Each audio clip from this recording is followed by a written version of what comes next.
Hi friends. நாம இப்ப இந்த வீடியோ என்ன பார்க்க போறோம் அப்படின்னா, 12th ஸ்டாண்டர்ட் கலைச்சொற்கள் பார்க்க போறோம். இந்த வீக்குக்கு நான் வந்து நாளையிலேருந்து 1 வீக்குக்கு ஸ்டடி பிளான் கொடுத்திருந்தேன் ஃப்ரெண்ட்ஸ். அதில நான் வந்து என்ன ஸ்டடி பிளான் கொடுத்திருந்தேன் அப்படின்னா, கலைச்சொற்களும், ஓரெழுத்து, ஓர் மொழியும் கொடுத்திருந்தேன். ஸோ, அதனால அந்த கலைச்சொற்கள் நம்ம வந்து நோட்ஸ் எல்லாமே ப்ரொவைட் பண்ணலாம் அப்படின்றதுக்காக தான் ஃப்ரெண்ட்ஸ்.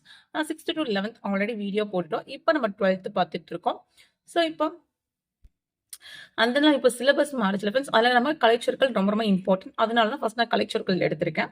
அது இல்லாம வந்து நம்ம வந்து 100 கொஸ்டின் வச்சு எப்படி நமக்கு கொஸ்டின்ஸ் வரும் அப்படின்ற ஒரு வீடியோ போட்டிருந்தேன் ஃப்ரெண்ட்ஸ். அந்த வீடியோ லிங்க் டிஸ்கிரிப்ஷன்ல கொடுங்க. அதே மாதிரி இன்னும் இலக்கணம் வந்து சில பேர் வந்து இது தவிர என்னென்ன டாபிக்ஸ் எங்கெங்க படிக்கணும் அப்படின்ற மாதிரி தான் நியூ புக்ல எது கவர் ஆகும், ஓல்டு புக்ல எது கவர் ஆகும் அப்படின்ற வீடியோஸும் போட்டிருக்கேன் ஃப்ரெண்ட்ஸ்.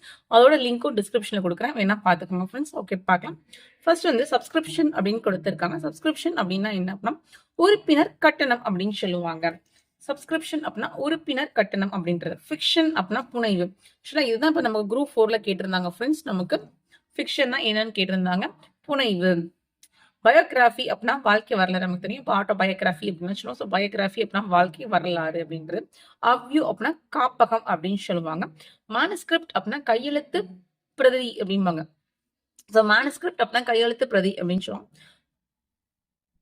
நெக்ஸ்ட் வந்து பயோகிராஃபி அப்படின்னா நூல் நிரல் அப்படின்னு சொல்லுவாங்க. அப்பதான் நூல் நிரல் பயோகிராஃபி அப்படின்னு. லாபி அப்படின்னா ஓய்வறை அப்படின்வாங்க. ஸோ லாபி அப்படின்னா ஓய்வறை அப்படின்றது. செக் அவுட் அப்படின்னா வெளியேறுதல். இப்போ நம்ம வந்து இங்கே போனோம் அப்படின்னா இப்போ ரூமே செக் அவுட் பண்ணிட்டு வரேன் அப்படின்னு சொல்லுவாங்க. ஸோ அதான் வெளியேறுதல், வெளியில போறோம் அப்படின்ற மாதிரி. டிப்ஸ் அப்படின்னா சிற்றிகை அப்படின்னு சொல்லுவாங்க. ஸோ ட்ரிப்ஸ் அப்படின்னா சிற்றிகை அப்படின்னு சொல்லுவாங்க. மினி மீல்ஸ் அப்படின்னா சிற்று உணவு. ஸோ மினி மீல்ஸ் அப்படின்னா சிற்று உணவு. இது வந்து பிவிக்கில் ஆல்ரெடி கேட்டிருக்காங்க ஃப்ரெண்ட்ஸ் நமக்கு. நெக்ஸ்ட் வந்து பிளாட்ஃபார்ம் அப்படின்னா நடைமேதை அப்படின்னு சொல்லுவாங்க. பிளாட்ஃபார்ம் அப்படின்னா நடைமேதை அப்படின்னு சொல்லுவாங்க.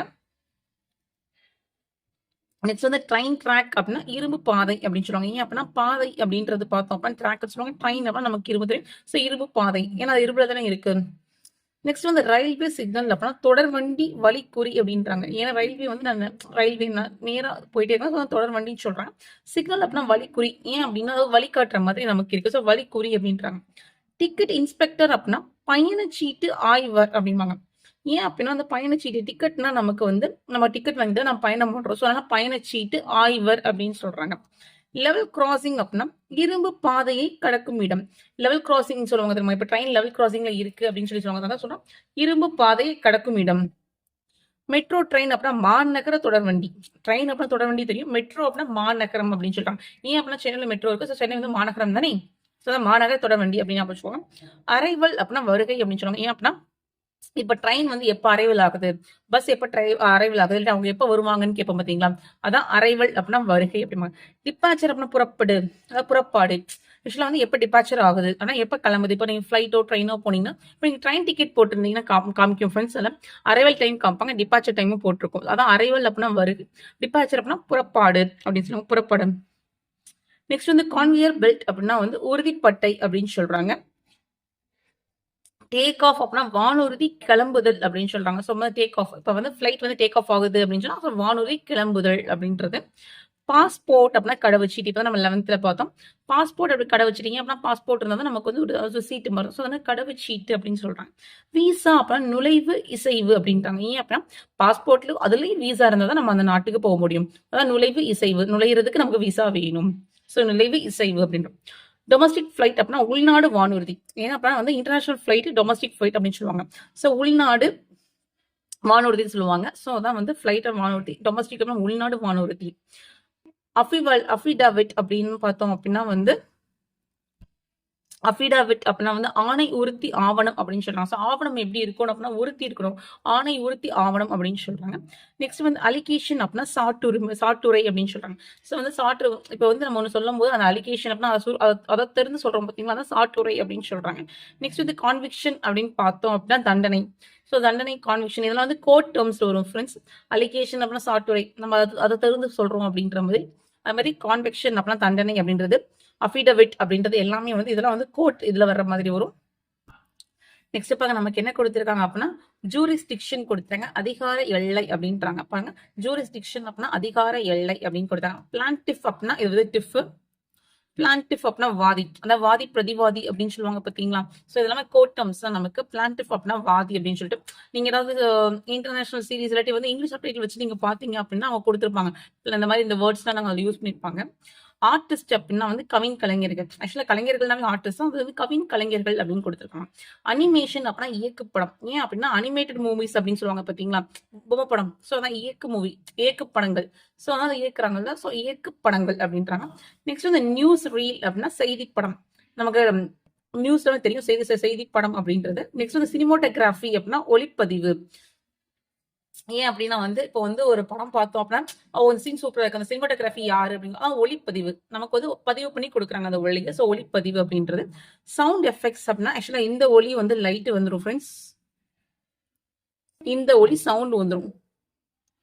ஸோ பாருங்க, சவுண்ட் எஃபெக்ட்ஸ் அப்படின்னா ஒளி விளைவு அப்படின்னா அந்த ஒளி விளைவு, அந்த ஒளினால என்ன நடந்துச்சு அப்படின்ற மாதிரி.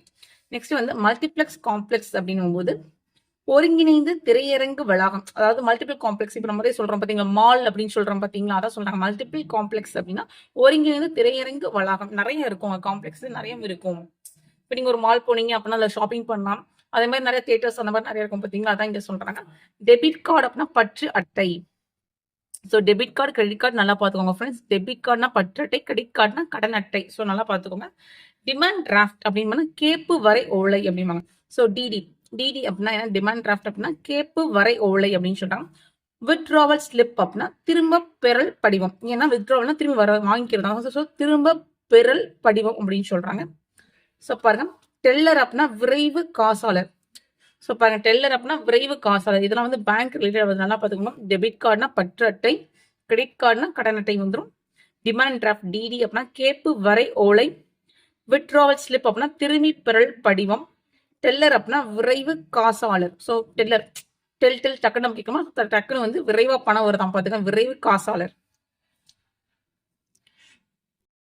நெக்ஸ்ட் பாருங்க, மொபைல் பேங்கிங் அப்படின்னா அலைபேசி வழி வங்கி முறை. ஏன் அப்படின்னா வந்து மொபைல் அப்படின்னா அலைபேசி தான், பேங்கிங் வந்து எது மூலியமா இருக்குன்னா அது வழியா வரனால அலைபேசி வழி வங்கி முறை அப்படின்னு சொல்றாங்க. இதே வந்து இன்டர்நெட் பேங்கிங் அப்படின்னா இன்டர்நெட்னா நமக்கு தெரியும் இணையம் அப்படின்னு சொல்லி. ஸோ இணைய வழி முறை, அவ்வளவுதான். ஸோ வந்து பேங்க் அப்படின்னா மொபைல் அப்படின்னா அலைபேசி வந்துடும், இன்டர்நெட் அப்படின்னா இணைய வழி வந்துடும், அவ்வளவுதான். நெக்ஸ்ட் ஸ்டாம்ப் பேட் அப்படின்னா மை பொதி, அதாவது வந்து நம்ம வந்து இப்படி குத்துறோம் பார்த்தீங்களா, அதான் மை பொதி. ஸோ பாருங்க, ஸ்டாம்ப் பேட் அதான் மை தான் இருக்கும். ஸோ மை பொதி நம்ம குத்துற சொன்னோம்.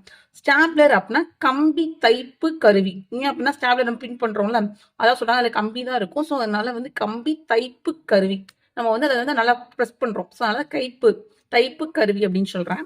ஃபோல்டர் அப்படின்னா மடிப்புத்தாள், நம்ம ஃபோல்ட் பண்றோம் பார்த்தீங்களா, ஃபோல்டர். ஸோ அதான் மடிப்புத்தாள் அப்படின்னு சொல்றேன். ஃபைல் அப்படின்னா கோப்பு. ஸோ பாருங்க, ஃபைல் அப்படின்னா கோப்பு, ஃபோல்டர் அப்படின்னா மடிப்புத்தாள். இதெல்லாம் ஆஃபீஸ் ரிலேட்டடாக வருது பாருங்க. ரப்பர் ஸ்டாம்ப் அப்படின்னா இழுவை முத்திரை. ஸ்டாம்ப் அப்படின்னா நமக்கு முத்திரை அப்படின்னு சொல்லிட்டாங்க. ரப்பர் அப்படின்னா இழுவை, அப்படியே இழுக்கிற மாதிரி இருக்கும் பாருங்க ரப்பர் அப்படின்னா. ஸோ இழுவை முத்திரை அப்படின்றாங்க. இரேசர் அப்படின்னா அழிப்பான். நம்ம எழுதி அழிப்போம் பார்த்தீங்களா, இப்படி போது இந்த அழிக்கிறோம்.